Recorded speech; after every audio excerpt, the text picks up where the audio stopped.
ძველი სურნელი, ძველი ჰანგები და აწმყოზე მომართული ძველი რადიო. რადიო იმედის ეთერშია ძველი რადიო ნინო მეუნარგიასა და მიხეილ მიმინოშვილთან ერთად. ძველი რადიო. ღია ეთერში დაგიბრუნდით მიშა და ნინო, ძალიან საინტერესო თემით, საინტერესო სტუმრებთან ერთად. გეტყვით, რომ წერლის სახლში რომანის მარტოსული წარდგინება გაიმართა. მწერალი, წიგნის ავტორი ხათუნა ძომაია ჩვენთან, რედაქტორი თამარ ცქიტიშვილი. მოგესალმებით ქალბატონებო, დიდი მადლობა რომ გვესტუმრეთ და რაც შეეხება ქალბატონ ხათუნას, გვანებიურებს თავისი შემოქმედებით და ამჯერად საუბარია ახალ წიგნზე. ორმესი მადლობა მართლა რომ მოგზადით ხათუნა და თქვენც რომ მოგზადით ქალბატონ თამარ. რამე თუ ერთია როდესაც ავტორს ესაუბრები და რედაქტორის თვალით დანახული ავტორის შემოქმედებას უკვე ძალიან საინტერესოა და ვფიქრობ რომ თქვენ შეასრულეთ თქვენი პირობა ქალბატონ ხათუნა. ბოლოს როცა გზანდებოდი ჩვენთან სტუმრად თქვით რომ ვემზადებიო რომანის გამოსაქვეყნებლად, იმიტომ ფაქტიურად უკვე ფინალს უახლოვდება და მე მგონი უკვე მზად იყო და რედაქტორები ეცნობოდნენ უკვე ამ ნაწარმოებს და გილოცავთ პირველ რიგში ორივეს და ყველას, იმიტომ რომ მართლა ეს არ არის ფუფუნება და მართლა ძალიან კარგია, როდესაც შენი ნაზრევი უკვე მიდის მკითხველამდე. ნამდვილად. და აქვე დავძენ, რაც შეეხება ქალბატონ თამარს, რედაქტორი და გარდა ამისა, მინდა გითხრათ, რომ ჩვენი კოლეგა საპატრიარქოს ტელევიზიის წამყვანი ძალიან სიამოვნებს ხოლმე, როდესაც და კიდევ სხვა პასუხისმგებლობა, არა მიშა, კოლეგა სტუმრობს. ასე სიამოვნებით უღურებთ ხოლმე თქვენ გადაცემებს ნამდვილად. და რაც შეეხება რომანს, თავად ანუ უკვე დასათაურებაც ისეთია, არ შეიძლება მკითხველის ყურადღება არ მიიქციოს, წარდგენა რამდენიმე დღის წინ და გაგვიზიარეთ ხათუნა, რა თქმა უნდა თქვენი ემოცია, წარდგენაზე ვისაუბრებ, თუმცა რა იყო мотиваცია, ინსპირაცია წიგნის და ამ რომანის დაწერის. დიდი მადლობა მოწვევისთვის. ყველაზე ალბათ, რა ვიცი, ისეთი წუთები ახლა ჩემთვის, ასეთი განცდა არც წიგნზე არ მქონია. იმიტომ რომ აქ ჩადებული არის ჩემი 10 წლის ნაფიქრალი. გადაწყვეტილება მივიღე ბოლო ჟამს, იმიტომ რომ არ შეიძლებოდა ეს არ დაწერილიყო. მე წლების წინ ჩამივარდა ხელში შემთხვევით დღიური, რომელიც სულ 2 დღე იყო ჩემთან. ანუ ეს რეალური ამბავია, რეალური ამბავი არის. მე რა თქმა უნდა ფრთა შეესხას უკვე რა ვიცი, ჩემი კალმით, ჩემი რედაქტორების დახმარებით, მაგრამ რეალური ამბავია და მთავარია შევძელი ამ ისტორიის დადება. და მკითხველმა ეს ძალიან კარგად მიიღო, რა ვიცი. შევძელი გაბედულებას გულისხმობ. კი, იმიტომ რომ მე ამ წერასთან ერთად, სანამ ამისი ხერხემალი კეთდებოდა ამ რომანის და იწერებოდა, მე ყოველ დღე ვკვდებოდი და ვცოცხლდებოდი თავიდან. აი ემოციები იყო, აი არ ვიცი, ცრემლების გარეშე არ შეიძლებოდა ეს რომ დამეწერა. და გათიშული ვიყავი ამ სამყაროდან საერთოდ. ცხოვრობდი ამ გოგონასთან ერთად. თქვენ პოეზიასაც დაეტყობოდა ეს ალბათ. სხვათა შორის აი გეგმებზე შემდეგ ვისაუბროთ და ის ლექსებიც რაც ამ პერიოდში დაიწერა, ზუსტად მარტოსულთან ერთად იწერებოდა და კი, რა თქმა უნდა. მთავარია წიგნი გამოვიდა, რომლისთვისაც უღმესი მადლობა პირველ რიგში ჩემ რედაქტორებს, 3 რედაქტორი ყავს ამ წიგნს და შეიძლება შეკითხვაც აი დასვას ვიღაცამ რა საჭიროა ამ ციცქნად წიგნზე 3 რედაქტორი, მაგრამ ამ ციცქნად წიგნში ჩადებული არის დიდი ტკივილი. და იმდენი პრობლემებია, ვინც წაიკითხავს და ვინც გაითავისებს, მართლა წინა საუკუნის ბოლოს, აი ზუსტად აი ეს ფიგურირებდა ეს პრობლემები და დღემდე არის გადმოსული. ანუ ჩვენს მკითხველს, ჩვენს მსმენელს მაყურებელს უთხრათ ერთი ადამიანის ისტორია. ერთი ადამიანის ისტორია, პატარა გოგონას ისტორია, რომელიც გაიზარდა, მაგრამ ვერ გაიზარდა ბოლომდე, ესე რომ ვთქვათ. და დანარჩენს უკვე მკითხველი, რა თქმა უნდა. რა თქმა უნდა. მადლობა ქალბატონ მანანა გორგიშვილს, რომელიც უცვლელი რედაქტორია ჩემი. მადლობა ნინო როსტიაშვილს, რომელმაც ძალიან დიდი შრომა ჩადო. საერთოდ არ ვფიქრობდი თამუნაზე, იმიტომ რომ ნინო როსტიაშვილი უნდა ყოფილიყო ქალბატონ მანასთან ერთად. ქალბატონ ნინო დღეს გვეწევა ჩვენი. მაგრამ ნინო მითხრა რომ აი ბოლომდეო ვერ შევძლებო, იმიტომ რომ ნინოც ტიროდა, რომ კითხულობდა ყველა კი. მადლობა რა თქმა უნდა თამუნას, იმიტომ რომ თამუნას შემოსვლით ჩემ ცხოვრებაში რაღაც სხვა ნათელი წერტილი შემოვიდა. თამუნა არის იმედი. ხო, რასაც მოვიდა ამის მოსმენა, ხო გარდა იმისა, რომ არის არაჩვეულებრივი რედაქტორი, რომ უკვე სხვა ნაპერწკალი გაჩნდა, სხვა ემოცია მოიტანა თქვენ კი, თამუნას დამსახურება იქნება შემდეგი რომანიც, რომელზეც უკვე დავიწყე მუშაობა და შემდეგი წლის ბოლოს იასამნების წვიმა თქვენთან იქნება. კი ბატონო, და რედაქტორს მინდა ვკითხო, დიახ. რა თქმა უნდა, რაც შეეხება რედაქტირებას, ეს ძალიან დიდი პასუხისმგებლობა, ჩვენ გვესმის კარგად და არ არის ადვილი საქმე. და გაგვიზიარეთ თქვენი განცდა ემოცია, როდესაც პირველად გაეცანით ამ ნაწარმოებს და გადაწყვიტეთ რედაქტირება. ძალიან დიდი მადლობა, ჩემთვის მართლა სასიხარულოა კოლეგებთან სტუმრობა პირველ რიგში, იმიტომ რომ მე სულ ვამბობ, რომ ვარ ჟურნალისტი პირველ რიგში რაღაცნაირად, იმიტომ რომ ჩემი ესე მოწოდებაც სხვანაირია, მაინც ამ ჟურნალისტობას სხვა ხიბლი აქვს. და უღრმესი პატივია, ჩემთვის დიდი მადლობა.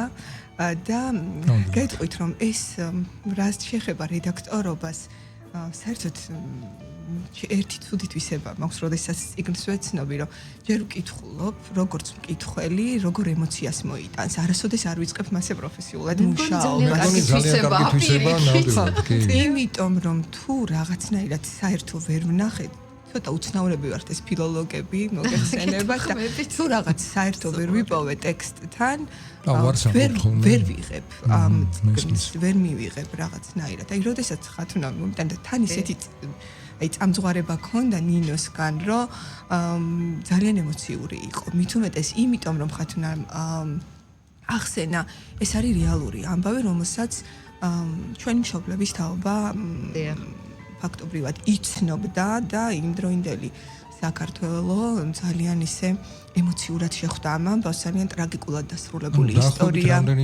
იყო დაახლოებით 80-იანი წლების ბოლოს მოხდა ეს ამბავი, დიახ და ეს არის ისეთი ამბავი, რომ არ დამთავრებულა, რა თქმა უნდა, მაგრამ ყველაზე მთავარი ის იყო, რომ წიგნი იყო, არ არის, აი მწერლები ძალიან ხშირად მიმართავენ ხერხს, თქვათ, ვიპოვე სადღაც და ასე შემდეგ, მაგრამ ეს არ არის ასე.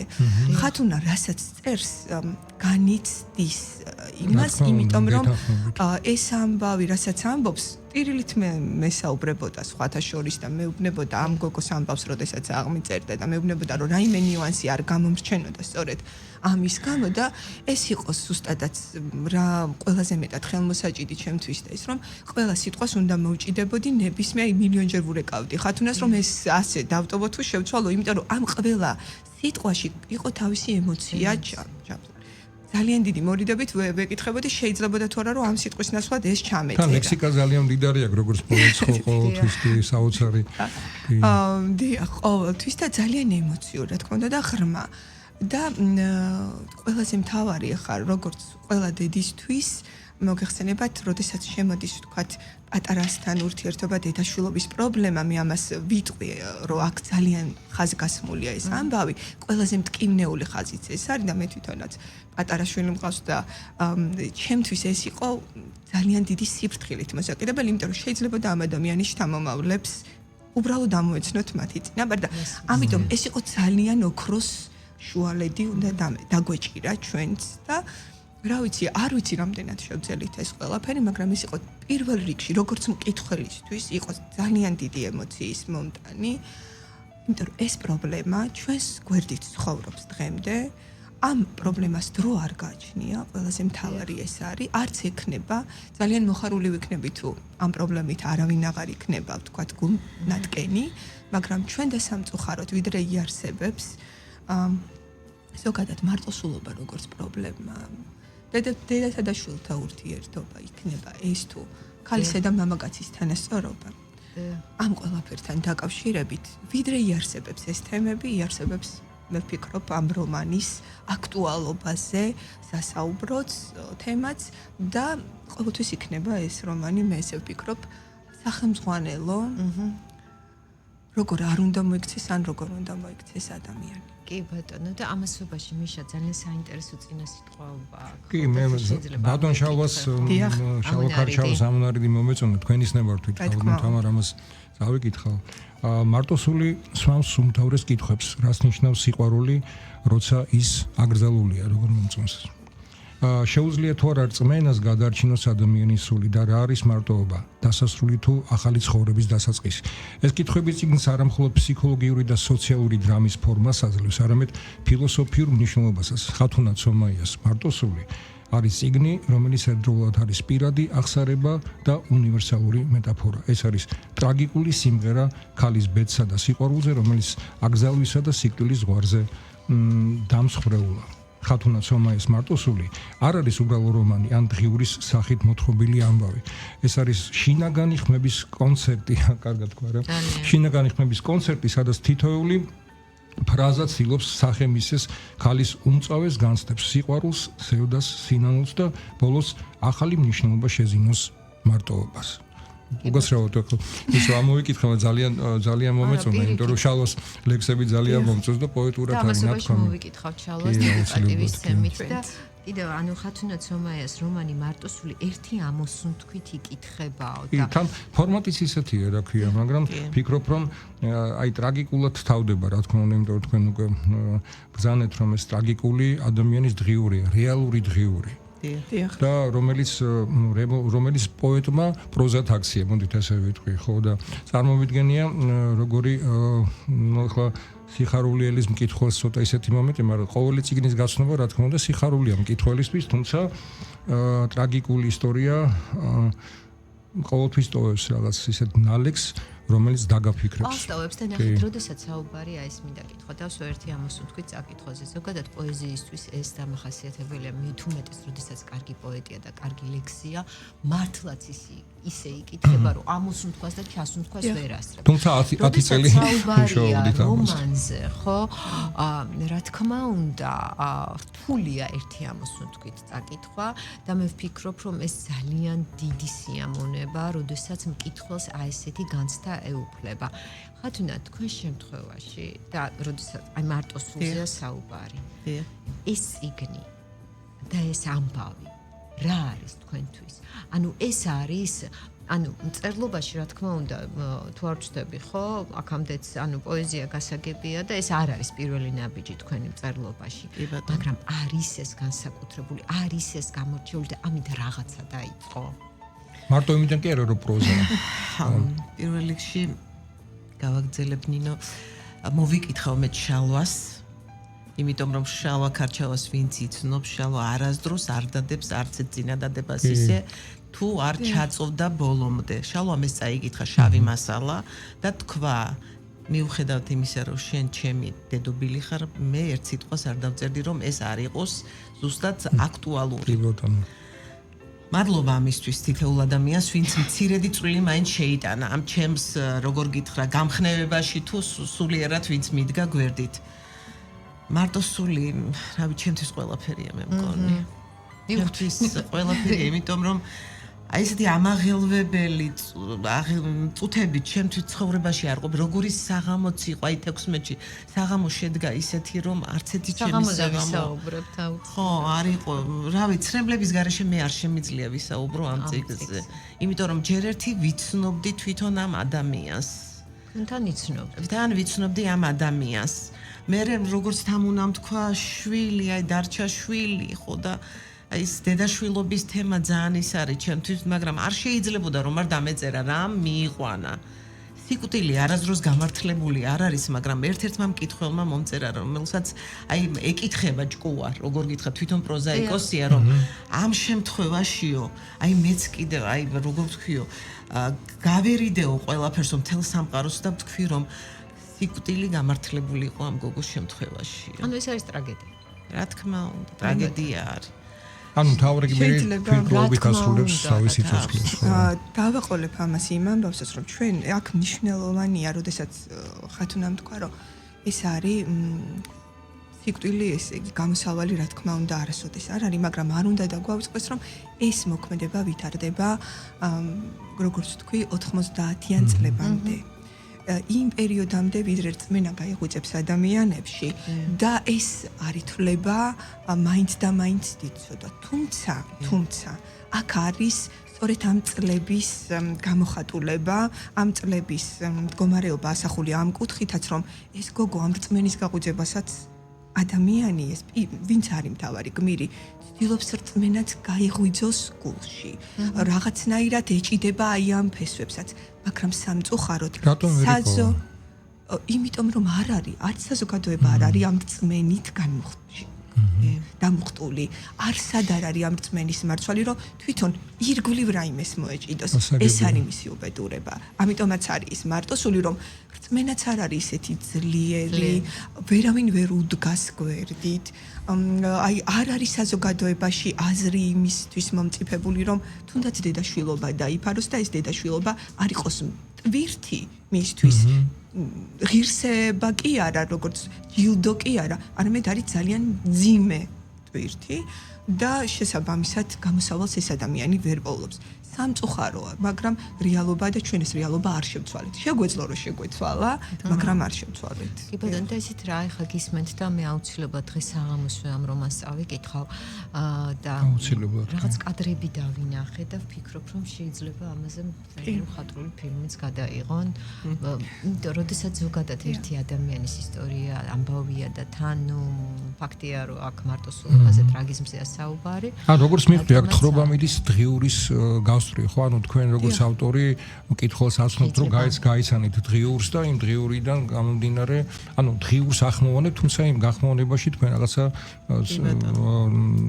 მოქმედებებში შეიტანეთ რაღაცა ცვლილება როგორც ავტორი. ახლა დედანი იყო დღიური, მაგრამ მარტო დღიურზე წერილობაში არ არის ისე რომ იშვიათი მომენტი, თუმცა ფიქრობ, რომ ძალიან კარგი გზა არის ნაპოვნი და მართლა 10 წელი ბრძანეთ თქვენ ხალბატონ ხათუნა ამაზე ფიქრობდიო.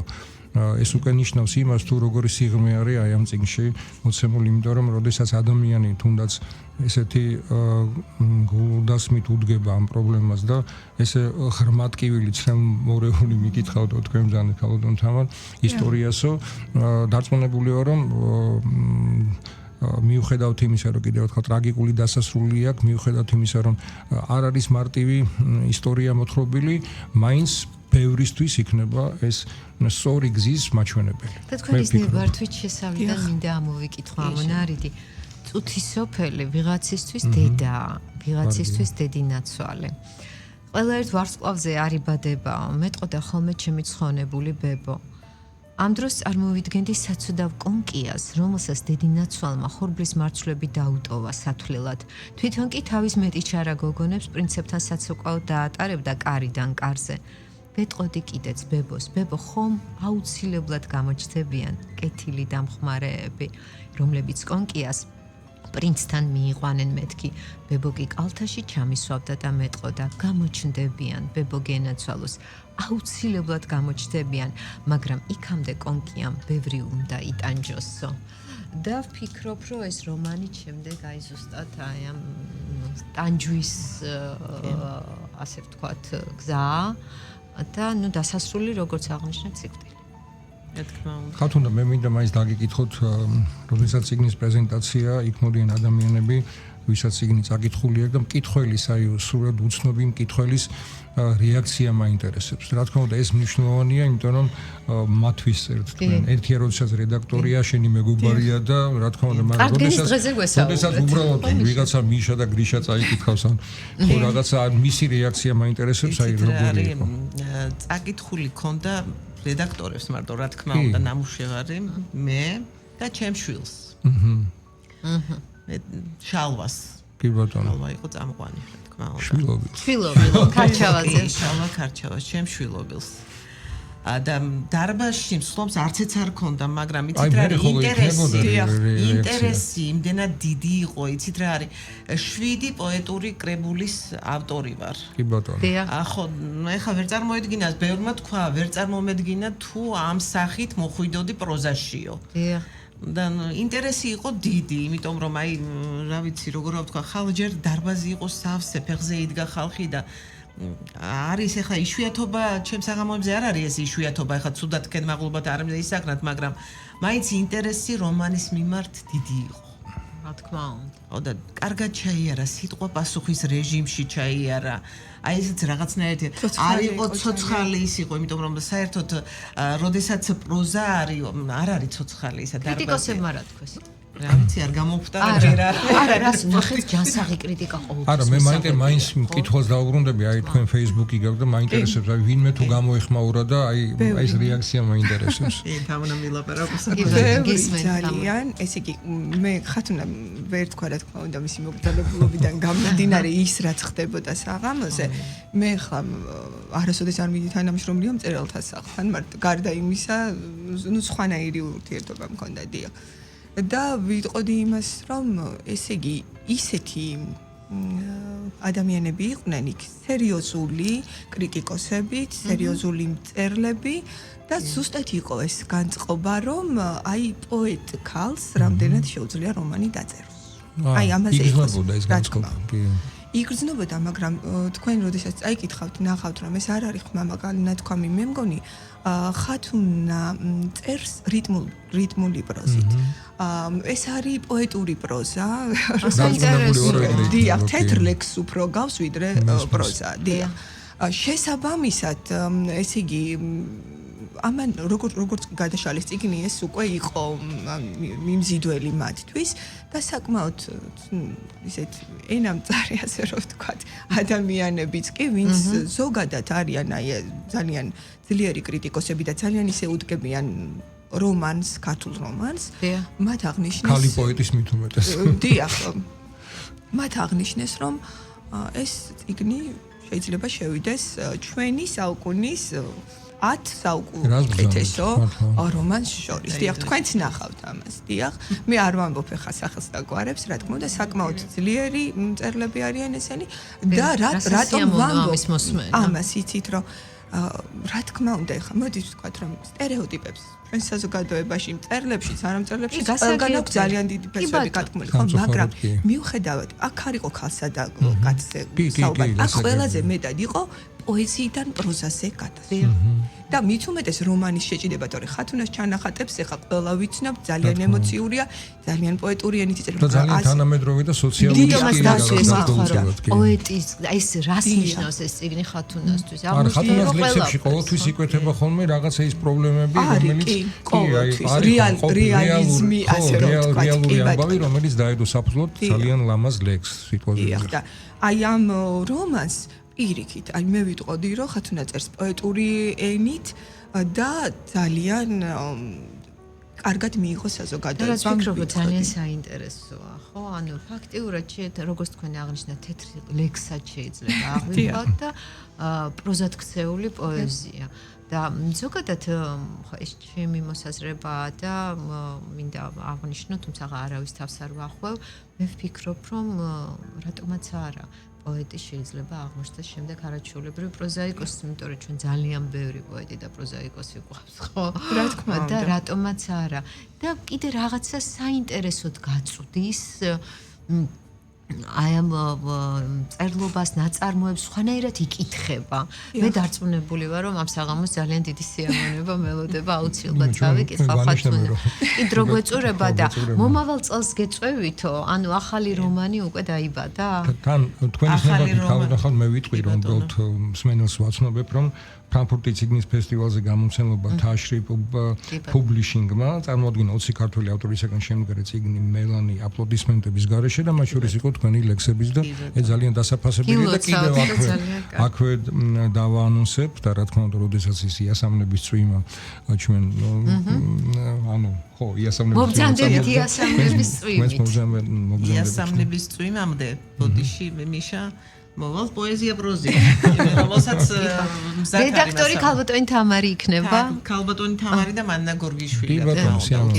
მანანა გორგიშვილი და ეს არის გეგმები. შემდეგი ძალიან კარგი. გილოსავთ კიდევ ერთხელ აი ამ არაჩვეულებრივ კებულის გამოცემას, რომელსაც დიდი რეზონანსი გამოიწვია და დარწმუნებული ვარ, რომ ფართო მკითხველი გაიცნობა ამას და შეფასება უფრო გაიზრდება და უფრო მაღალი იქნება და მადლობა თქვენ მოგზაურობისთვის, გავუწევთ თამარ თქვენ და ძალიან დიდი მადლობა.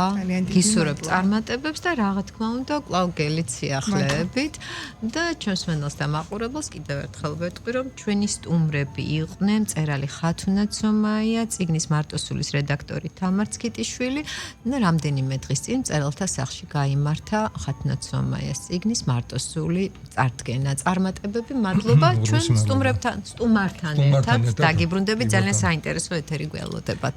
მადლობა. დროებით. მადლობა. უღრმესი